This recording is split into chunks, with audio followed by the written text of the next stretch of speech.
Welcome back. This is Ladies Talk. With me in the studio, I have the beautiful, lovely, talented Debbie Asila. We're talking about women in the entertainment industry. So the first part of the show, we were talking about you and Shafi, the big celebrity, controversial. yeah, big celebrity couple that everyone was talking about, and of course there were rumors, and it was a controversial, probably, relationship. Yeah. So fast forward, you guys broke up. Yeah.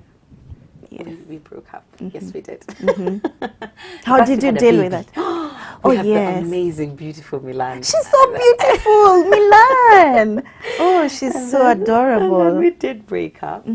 And like I keep saying, season, reason. Yeah, everything in our lives happened for a season. They happened for a reason. And it's important to acknowledge that. I'm not going to pretend that it wasn't a really hard time for me, and it was, because I think in significant relationships, Shafi was the significant relationship in my life. All right, but yes, we did break up. And how was it like, seeing all this cruel, nasty stuff people used to write about Actually, you? I didn't. I need to make that very, very clear for all the people who are going like, oh, poor girl. I did not see any of them. I went through my own process because I learned at a, I don't want to say tender stage. What is that?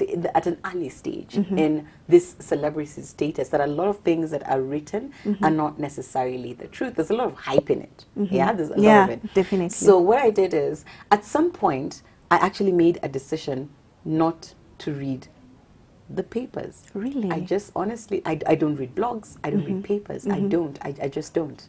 Because to be honest, of course, if you read, it will hurt you at some point. We're just human. And also, not even it provokes you. It's not even hurting that's the problem. It actually, because I think they write to provoke you to actually come to react. With when you react. Now they have a say, because now they can, based on your reaction, and that's a story again. Exactly. And it snowballs out of it can be out of this world. So the best thing to do is, I just decided, actually, this was a conscious decision that I made. It was very personal. I said, I'm just not going to look at any papers anymore. So I trashed the papers and I said, this is my process. I'm the one who knows what was real between the two of us and what process I need to go through. A lot of people like to call it whatever it is you need to do to sleep at night. Yeah, you reach a point in your life where you're like, you know what, this cannot be the end. Yeah, and you pick it up and you get it together and you begin to move. Interesting thing is, every step that you take, you become stronger. Yeah, at least that's one thing I can tell any girl who's hurting. With every step that you take, you become stronger, and it now just becomes a distant memory. Wow. And you guys are pals right now? Yes. You guys talk? Best of friends. In fact, like, I think even on a daily basis. You talk? Yes. And you even talk to his girlfriend? No, actually, his wife. I don't talk to his wife, actually. No. We've never really met. I think she knows me very well. I don't know her very well. Seen her in a picture or two, but I don't know her. I don't meddle in his life. I just think that's her, and the relationship that he has is with her. I don't have to have a relationship with her. I have a relationship with him. Because a lot of women are in denial, and you want to force things and just... No. It's not necessary. It's not necessary. Our relationship literally outgrew us. It's like trying to wear clothes that are small for you, and like, really, the discomfort. Just go to the shop and buy new clothes, and it was something that it's very nostalgic, and you probably just want to hold on to it, but it was time. And I can see the look in your eyes, and the way you are. You actually moved on. And I have friends in the entertainment industry who are celebrities, and they've gone through horrendous stuff, and they are in violent relationships and all that, but they are afraid to walk out, and I'm not just talking about relationships, but things happening in their lives, but they are afraid to walk out because they have this thing, oh my God, what will people say about me? About that, there's that stigma. There's always a stigma, because like where Shafi is right now, you see, like, he grew into this whole brand. Okay, it's very tempting to want to hold on to the brand, but let's be honest, I did not start to go out with the brand ever at any point. Okay, I'm not even going to comment on whether the person he's with right now goes out with the brand. I don't even want to do that. My relationship with him was real. It was as real as this table right here, as you're sitting right here. So it was not something that I could lie to myself about. Secondly, I think a lot of people hurt because you don't own it. Sometimes you get to a point in your life you own it. Yeah, own it in terms of look at it very objectively and understand there are mistakes you made, there are mistakes he made. Don't make it look like it's all his fault. Yeah, true. It doesn't work like that. I once saw Dr. Hart, and he explained to me something very important. He just told me if you were both angels, there wouldn't be a breakup. A relationship True, by the way. is like a plane. It can run on one engine. If one of you is good, oh, there's not going to be a breakup. It's going to be all right. You know, it's going to be fine. But the moment you see the breakup happening, then there's a problem with both engines. Okay, so you own your part of it, then heal through your part of it. Understand the things that you have control over and the things that you do not have control over. It is very liberating. Honestly, it is extremely liberating. You should be a motivational speaker, man. You think so? Yeah, you should be motivating ladies, you know. So let me ask you, you are in the entertainment industry. How do you deal with, you know, for someone who is out there and wants to be in your place, want to be a celebrity, what does it take and what are the challenges that you face you being where you are? Because I know probably there's a deal that you need to get, then you have, I don't know, I'm not there yet, but I get it. what are I the totally challenges? do. A lot of times when I look at people say, I want to be just like you, I understand the whole mentorship process, but when you say, I want to be just like you, I want people to really think about what it is, because that's not what you're saying. Because let's be honest, you don't know a person's whole journey until they have disclosed what the journey is. And sometimes I look, I'm like, no. You don't want to be just like me, man. You don't know what I've been through, man. Some of that stuff would kill you. Yeah, true. No. So I think it's very important that even as you go for a mentorship or whatever it is, I insist, imagine you've got to be true to yourself. The only way to make it to be who it is, to get that satisfaction, you know, that you're looking for in life, because that's what it is that people look for, to get that satisfaction, so that even if you are chomaring mindy at the side of the road, it doesn't bug you. You're like, this is what I was meant to be doing, baby, and I'm loving it. You know? And do it wholeheartedly. Exactly, and put you all into it. It's about the discovery of who you are. Because if you discover that, imagine you'll be able to just be who it is that you were meant to be and be satisfied being who it is you are meant to be. They can't be two yous. There's just you, one. So I believe you got to do you. So all the people will come up and say, oh, I want to be just like you. Better check that again. I'm like, no, you don't. You want to be a holistic version of you. You want to be a great you. In the artistic industry and whatever it is, I think everybody's going to do time. Yeah, that's the way I look at it. And when I look at it in retrospect, I'm like, everybody has to do time. Okay? Like, I did time. That's why I'm able to get a couple of things that I can't get more freely than somebody else. So you don't walk in and demand of the industry, you know, to be a whole out there big baby steps. Yeah. And gradual. Just, celebrate yourself in every little success that you make, because when you do that, eventually when you're celebrating yourself in that next little the little success, somebody who's down there is looking at you and saying, oh, wow, that's like major, that's like holla, that's big. But you know, for the person who's there, you're celebrating yourself with every little success. It's not that big. You don't wake up today and woo, boom, where I'm here. Honestly, I want to meet somebody who became a celebrity overnight. It really does. Usually there's that whole time. They do time. That time when it's like down under, you can't see the struggle, you can't see. Then they pop and you're like, hey, wow. that one. But it's just, you just don't understand that part of their journey. So what I'd say is be patient with yourself. If you honestly want to hack this celebrity thing that you're going after, you want to be an artist, you want to be a musician, you want to be, please, kindly, do time. But then I know this is going to sound shocking, but you resemble Gabrielle Union. Have you ever been told that? No. You do. That lady is beautiful. Okay. No. Yeah, go check out her photos. Then many ladies, we have a problem with our weight, but you You're slender.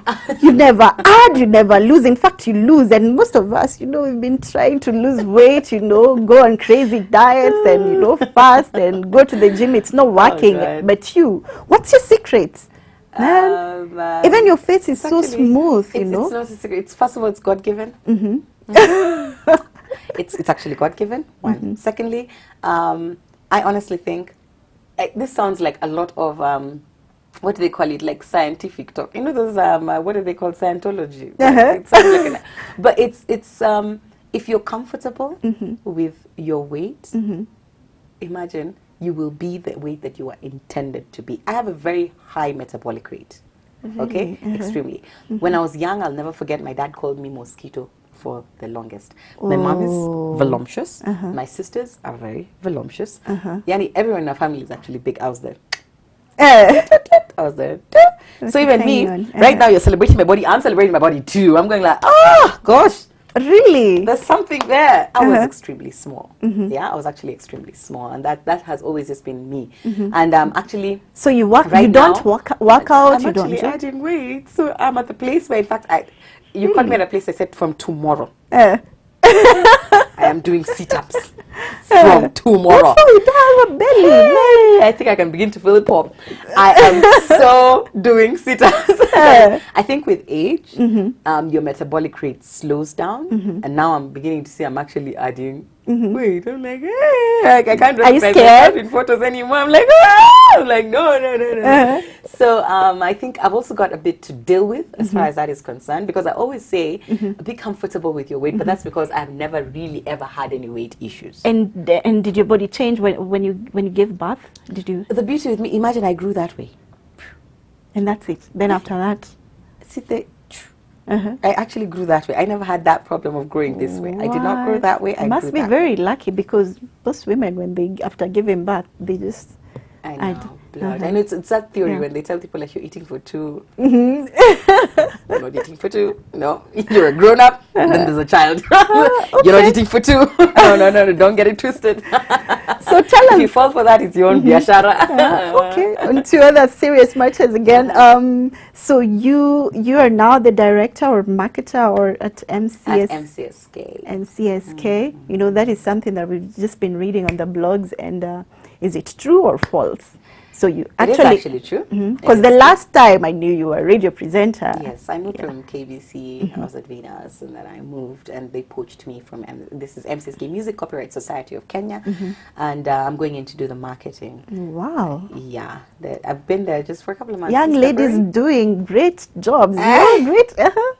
Thank you. Yeah, so I'm just going in to see whether I can. I've always been an artist at heart. Yeah, and anything I can do to how have you adjusted?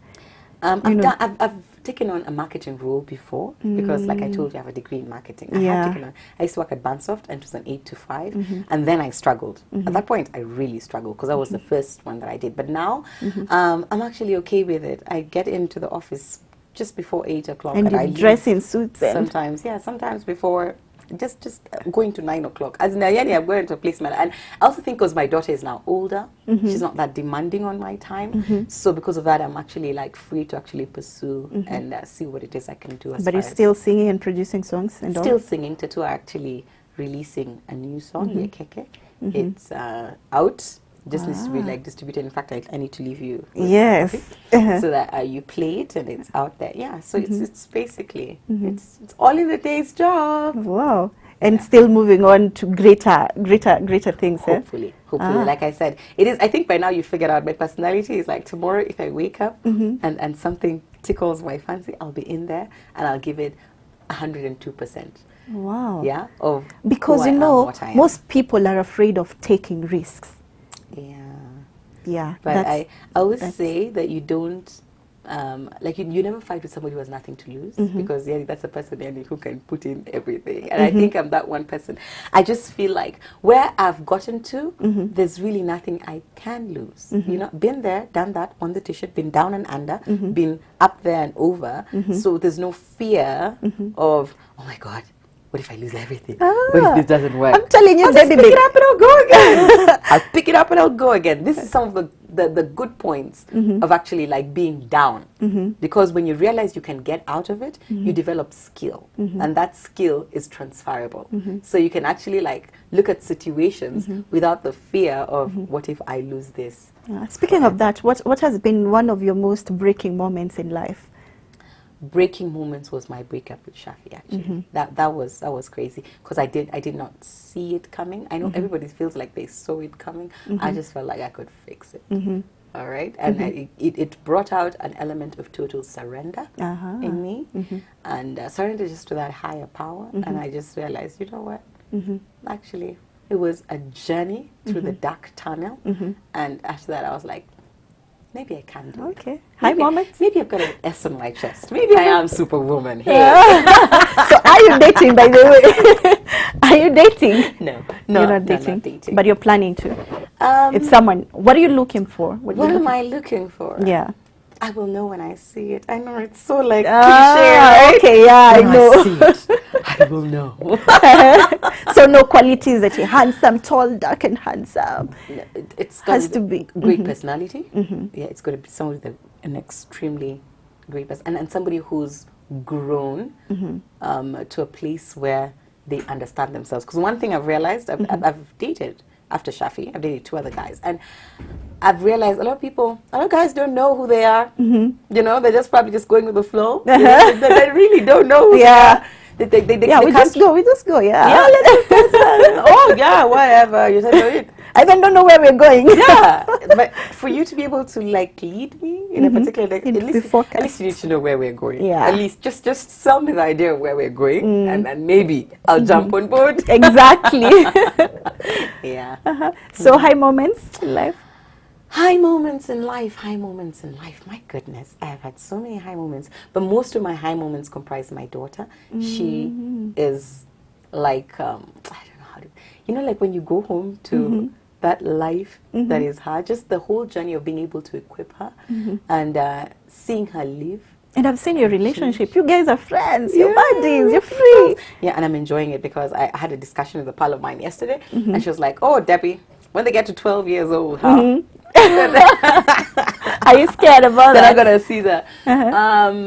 I'll take it at that point when it comes. I don't want to preempt it or say that maybe when she's 12 years old she'll be rebellious. You just go with the flow. You go with the flow and understand that it is a stage in her life that I might have to live with. So there it is. Ah, good, perfect. No, I have to ask you this. How many tattoos do you have? How many tattoos? Because I'm just seeing tattoos all over. 1, 2, Tattoos. 1, 3. 2, 3, 4, 5. 5. I've got 5 tattoos. Okay, so you should be a motivational speaker. You should encourage, go out there and encourage women. And just parting shot, encourage women who probably want to get into the entertainment industry, not even entertainment, but you're not, okay, fine, you are in the entertainment industry, but also you're in the, what is it called? You're a marketer now. The professional. The professional industry. Yeah. So there's your camera. You want me to encourage them? Like Yeah. motivate them right now? Yeah. Like here, right now? Yes. All right.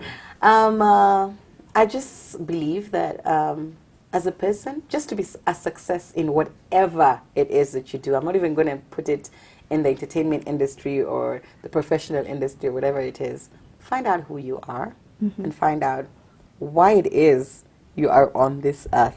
What is it that makes you tick? And then follow that.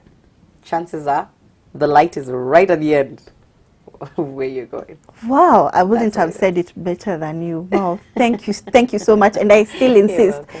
Hold a motivational speaking. Yeah, I will attend. I will attend. You'll attend, for real? Yes, I will. I Okay. will. We've had an interesting time. Thank you so Thank much you for so much for creating having time. me. You know, getting hold of you wasn't easy, but thank you for creating time because people normally say they are busy, but I believe it's all about creating time. You know, That's true. That's Yes. true. That Thanks- is true. thanks- It was thanks a really lot. nice to meet you, to talk to you as well. you know, I was hanging out with Asila, and this is Adisa right here. Asila Anadisa. Hi. Yes, right here on Ladies Talk. Until next time, you have yourself a lovely time. I have been your host, Winnie Adisa, together with Debbie Debbie Asila.